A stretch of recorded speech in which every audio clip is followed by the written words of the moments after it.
L'avion avec les médecins, oui, mais l'histoire se répète. De toute façon, les gens pannent rien, donc ça sert à rien de leur en parler. C'est une industrie bien trop puissante de toute façon, et le père de cette industrie, c'était Rockefeller. Déjà à son époque, le docteur Segura avait eu des résultats plus qu'incroyables avec le Laetrile.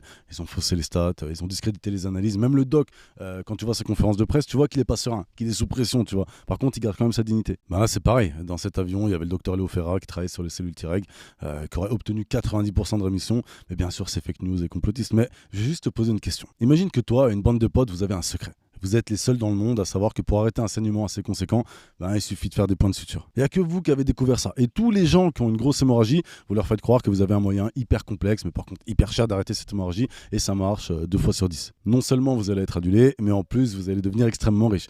D'autant plus si vous arrivez à créer les contextes pour qu'un maximum de gens souffrent d'hémorragies conséquentes. Tous ceux qui vont venir avec des cols cicatrisantes ou des compresses hémorragiques, vous allez en faire quoi? Et ceux qui vont dire qu'il existe des points de suture, tu vas publiquement dire qu'ils sont complètement demeurés, ces complotistes.